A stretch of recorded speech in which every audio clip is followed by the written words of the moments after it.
Why,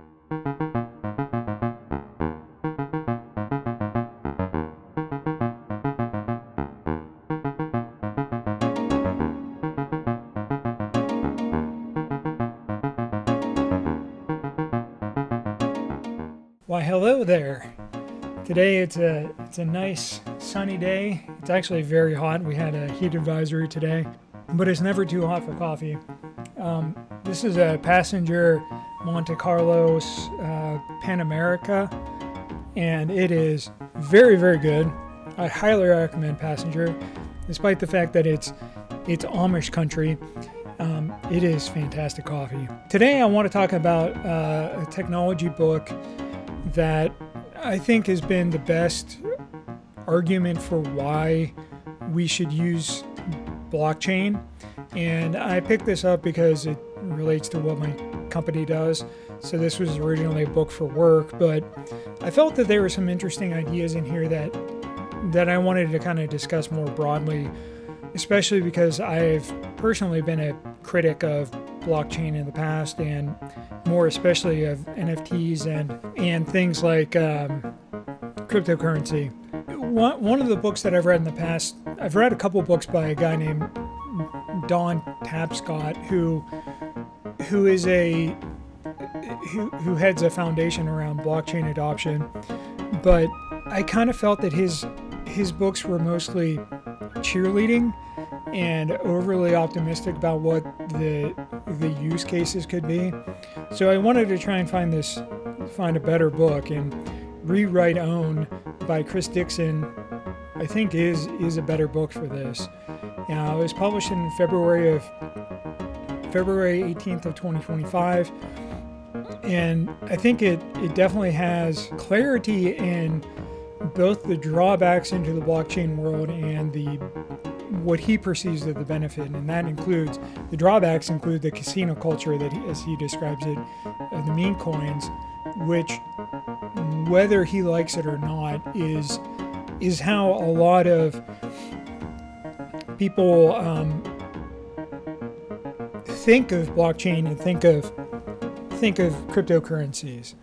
He also understands, and I think is really one of the first books that I've read that understands that cryptocurrencies and blockchains aren't anonymous.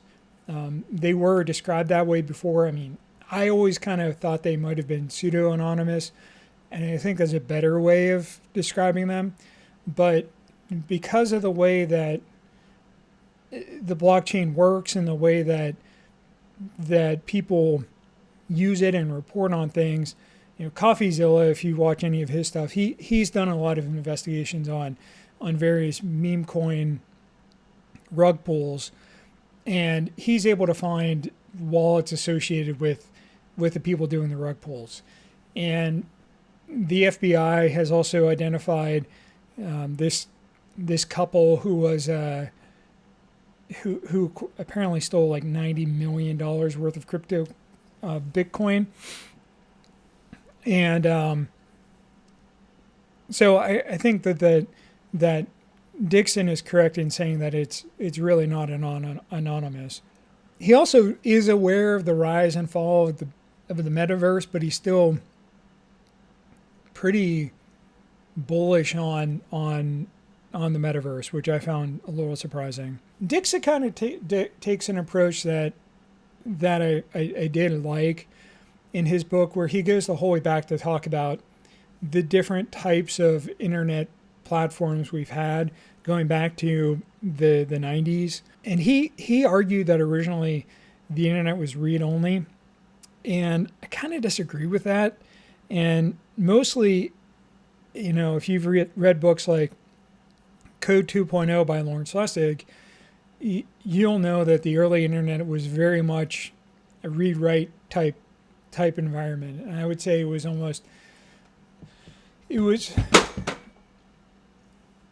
after we got a lot more of the web browsers that it became more read-only, even though anybody could make a website.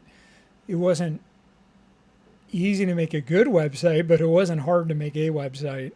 And Code 2.0 was really, that book kind of talked about the history of how code interacted with the legal aspect of things and how that changed things over time, especially with DRM, which was introduced in '95, which kind of is the early part of the web that he's talking about. I mean, Dixon kind of combines the 80s and 90s together and jumps ahead directly into the Mosaic web browser era. But, for the most part, that's fine. I mean, we don't need a full history, but there are trends where most people just consumed the internet. You still use protocols like email and HTML and all that sort of stuff, but most people didn't write. It wasn't until you got to the right era or Web 2.0 that you got the social internet, and that's where you got a lot more people writing and creating content and creating things like that. You had blogging get popularized in the early aughts or mid aughts to the early tens or whatever. And then, of course, you had Facebook in the early aughts and Twitter in the late aughts. And then, but even before that, we still had MySpace, Friendster, and a bunch of other sites like that that didn't really figure out how to monetize themselves the same way that Twitter, which was much less successful than Facebook and Google. Dixon calls the process that really changes the behavior of a lot of these companies the attract-extract cycle, which I've discussed as enshittification, as what Cory Doctorow. I would argue that that's the more popular approach to it. And I think in reading The Age of Surveillance Capitalism, the extract is really the surveillance capitalism portion. And I definitely think where most big tech is right now is definitely in the extract phase of things, where they're trying to optimize how much they can exploit from us now that they've extracted us. Dixon really tries to talk about what can we do here. He argues that there are only three options that we have. We have company-owned protocols, kind of like Twitter, Facebook, or Google.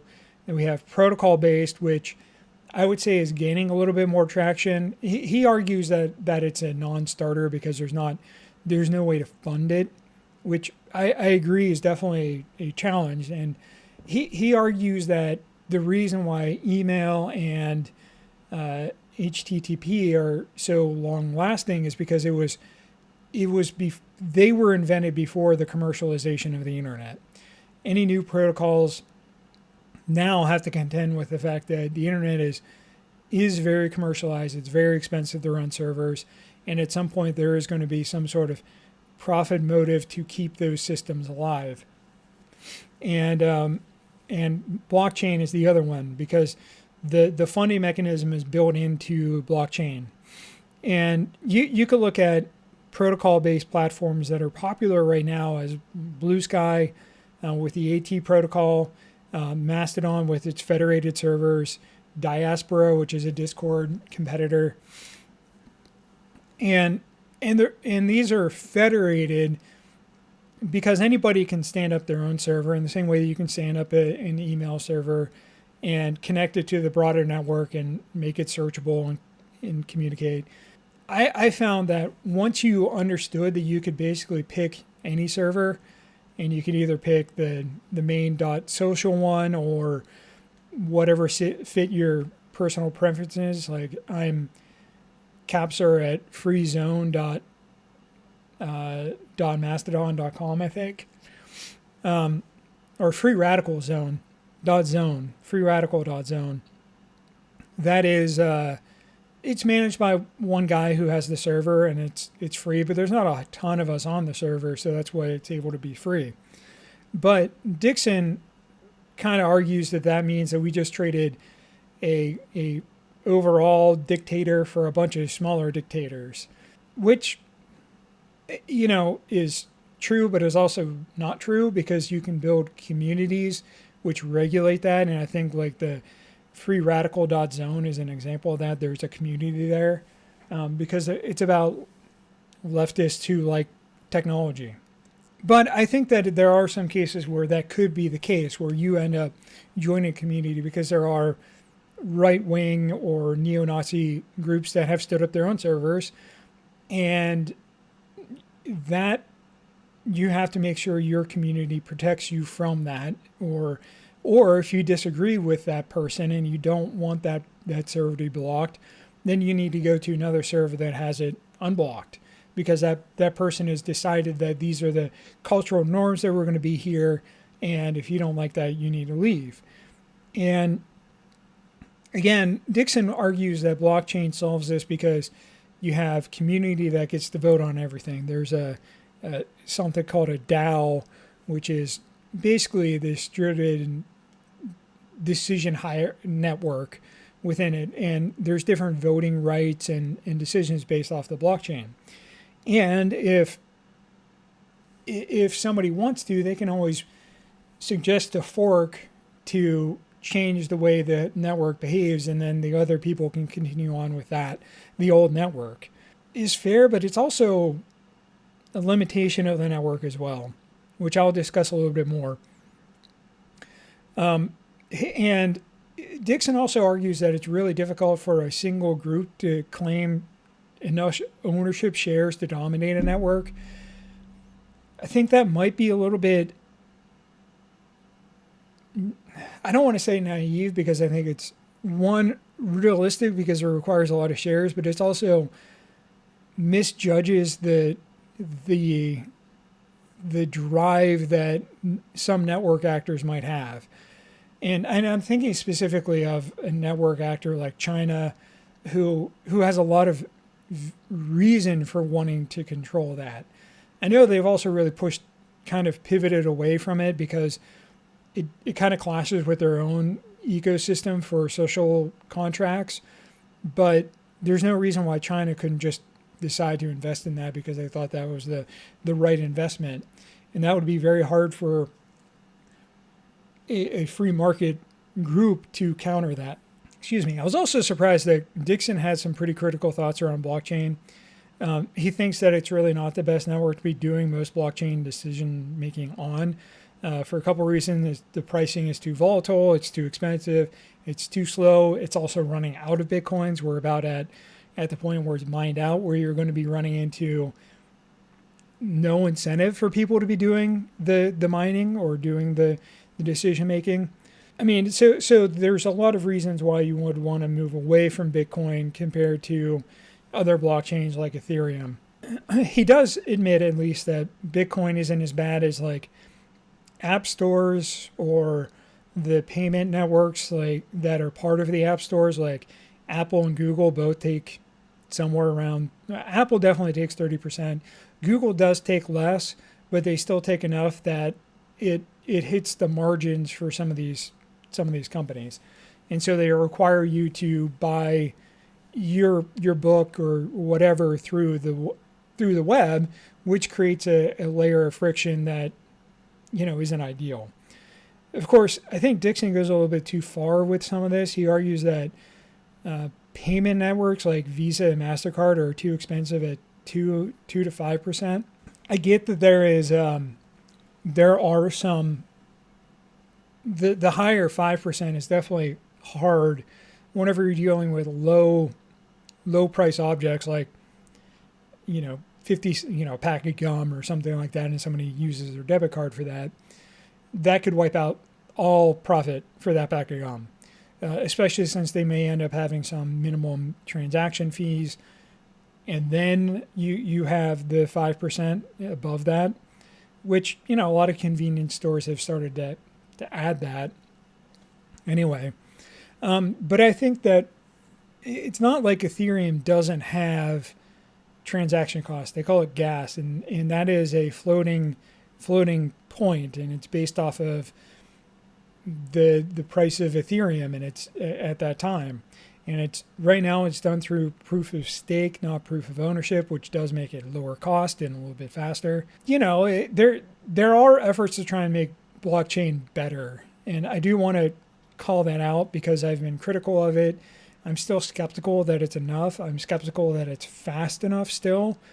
to do the number of transactions that need to occur, just because of the expense of the calculations that need to be done. And bear in mind, the crypto portion of this isn't like things are encrypted. The way that this is doing it is the same way that like you're doing an encryption of your data is encryption as it's being sent back and forth, but both ends are able to decrypt it. You're basically doing a math problem to make sure that somebody is that the information is right, or that you're validating it. And those math problems were becoming more and more complex. And at a certain point, especially on Bitcoin's blockchain, only extremely wealthy actors could actually build an environment that could decrypt that, because it was just such a complicated exponential growth in complexity. Ethereum has reduced a lot of that complexity with proof of stake analysis, but they're still extremely expensive and requires many GPUs to make it the cost trade-off between the cost of electricity and the cost that you get from the Ethereum to be worth it. And that's something that's not discussed at all in this book, is the cost of energy associated with this. Dixon does talk about how expensive energy is, and how it's driving the ramp of starting more energy systems and things like that. But it doesn't really go into it as much as I would have liked. I also had major concerns throughout the book because the whole meme coin casino things, Dixon does address it, but he basically just says, "Oh, you can prevent the sale of a coin for a certain amount of time, or some trigger event in a level of maturity of the network." Well, that requires a fork to the network to implement that. Sure, that could happen, or whenever the meme coin is created, but that requires the right incentives for that. I also don't know how it couldn't be circumvented if someone really wanted to. And I mean, right now, these people have contracts in place. It's not like they're not violating the law when they're doing this. What Dixon is basically arguing is that we need to make sure that that we have code in place that logically prevents these things from happening, because he is saying that the code is not, or the legal framework isn't sufficient for this. Okay, well, why isn't it? Are we dealing with a social problem here or a technology problem? Because solving technology problems or solving a social problem with technology is never going to work in the long run. So again, I mentioned CoffeeZilla before. CoffeeZilla has interviewed people doing rug pulls for meme coins, and through his research, he's actually had a couple of his videos admitted as evidence as part of what FBI has filed in their criminal cases. So it's not that the legal part isn't happening. It's just very slow, and people are out their life savings, and people are being threatened and harassed, and so it may feel like things aren't happening fast enough, and so you need to fix the problem with technology and code. And we have that with DRM, and people just have figured out how to get around DRM, and then they ultimately rely on leaning back into legal frameworks to deal with that. So he also argues that blockchain is a way that we could implement rules and money and things like that to prevent AI companies from stealing copyrighted materials, because you have this legal framework and copyright. Considering that the depositions that are coming out of all that is that I don't feel good about using microtorrent or torrenting all these files. Everybody knew what they were doing was illegal. They're going to get hit by copyright claims for all of that. I don't know how blockchain is going to solve this problem, because as it is, if you can go look at an image that's on the blockchain and you can right click and save it, how do you prevent that from being stolen? I just don't understand that.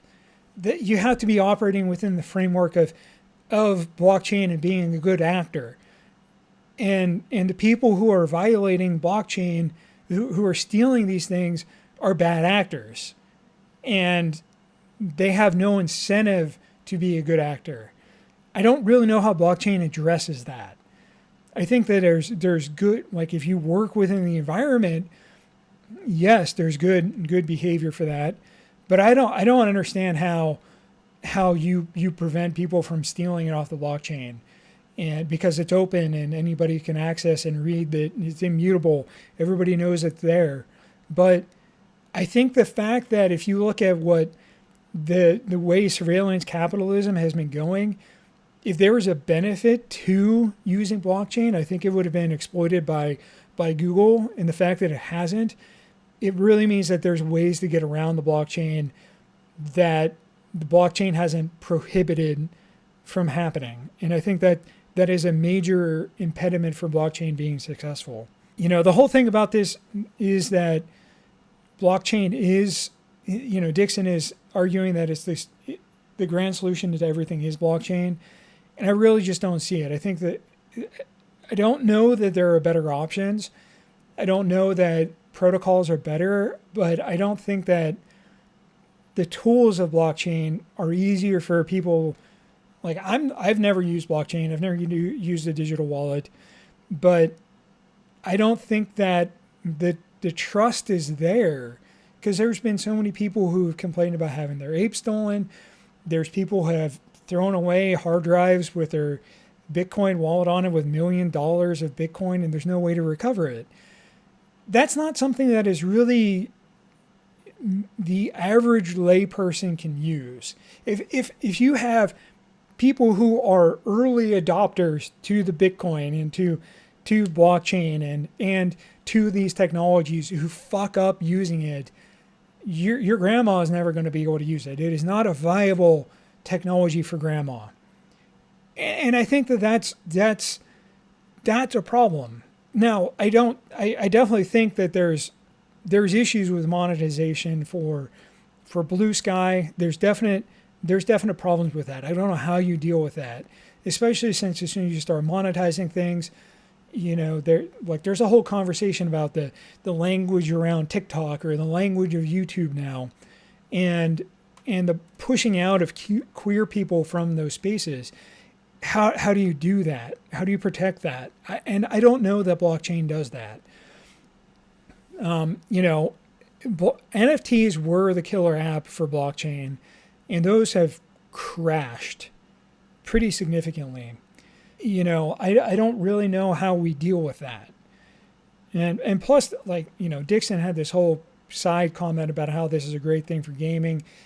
My understanding of how it worked in gaming was a Ponzi scheme, and it just completely failed. And I don't think Dixon understands gaming well enough, from what I read of the book, to speak about how this should work in gaming, because there's no incentive for companies to, even within the same company, to have an NFT go from one game to another. It failed. All the gaming companies that tried to do it, it failed for the NFTs. No one wanted them. You know, I do think that this is a well-articulated argument for blockchains. He does address a number of clear criticisms of the technology. I think that you might find some very specific niche cases for the technology, but I don't think that there's good incentive for most companies to adopt it. There's kind of anti-incentives for that. I don't think that the extractive behavior of companies really are going to be blocked by this either. And, you know, I think this is a cultural and a social issue, and I'm not convinced that there is a pure technology play to solve this. I think we need to actually create regulations to address this. And most of Dixon's argument actually argues for a blending of technology to do the control and cultural change. So I'm going to leave it there. Please follow me on Blue Sky. I'll put links down in the description below for my Blue Sky Mastodon. I'm open to a discussion about this. I'd really like to hear your thoughts and feedback on it. And I really appreciate you and your time. Thank you so much for watching, and I really appreciate your time.